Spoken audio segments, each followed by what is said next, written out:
بسم اللہ الرحمن الرحیم نحمدہ ونصلی علی رسولہ الکریم اما بعد۔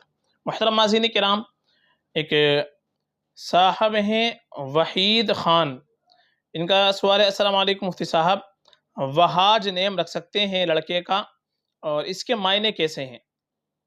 وعلیکم السلام ورحمۃ اللہ وبرکاتہ۔ دیکھیے، جو نام آپ نے پوچھا ہے وہاج، یہ لفظ تلفظ اس کا آتا ہے اصل وہاج تشدید کے ساتھ میں، اور اس کے اندر انگلش کی جو اسپیلنگ آئے گی وہ ڈبل ایچ کے ساتھ آئے گی۔ آپ نے سنگل ایچ سے لکھا ہے WAHAJ، تو اس میں ڈبل ایچ ہم لگا دیں گے۔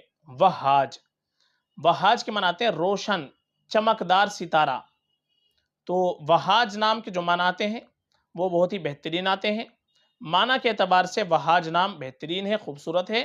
وہاج نام بیٹے کا بالکل ہم رکھ سکتے ہیں۔ آپ نے پوچھا لڑکے کا نام رکھنا چاہے تو بالکل رکھ سکتے ہیں، معنی کے اعتبار سے نام اچھا ہے، معنی میں کوئی خرابی نہیں ہے۔ ہاں، زیادہ بہتر ہمارے لیے یہ ہے کہ ہم اپنے بچوں کے نام رکھیں تو انبیاء کرام علیہم السلام کے ناموں پر نام رکھ لیں، صحابہ رضی اللہ عنہم اجمعین کے ناموں پر نام رکھ لیں، جو نیک لوگ گزرے ہیں ان کے ناموں پر نام رکھ لیں، یہ اور بہتر ہے، باعث برکت ہوتا ہے۔ لیکن اگر کوئی نام معنی کے اعتبار سے اچھا ہو تو وہ بھی ہم رکھ سکتے ہیں۔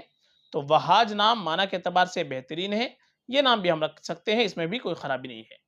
اور آپ کو صحابہ کے نام دیکھنے ہیں، صحابیات کے نام دیکھنے ہیں تو آپ ہماری پلے لسٹ کے اندر جائیں، وہاں پر آپ کو صحابہ صحابیات کے بڑے خوبصورت خوبصورت نام مل جائیں گے۔ نئے نام دیکھنے ہیں، یونیک نیم دیکھنے ہیں، لیٹر کے اعتبار سے نام دیکھنے ہیں، اے لیٹر سے، بی لیٹر سے، سی لیٹر سے، یا ایس لیٹر سے، زیڈ لیٹر سے، کسی بھی لیٹر سے آپ کو نام دیکھنا ہے تو اس کی پلے لسٹ بھی آپ کو ہمارے الگ مل جائے گی، وہاں پر آپ کو ہر لیٹر سے نام مل جائیں گے، تو وہ بھی آپ دیکھ سکتے ہیں۔ تو وہاج نام معنی کے اعتبار سے بہترین ہے، یہ نام بالکل رکھا جا سکتا ہے، فقط واللہ اعلم۔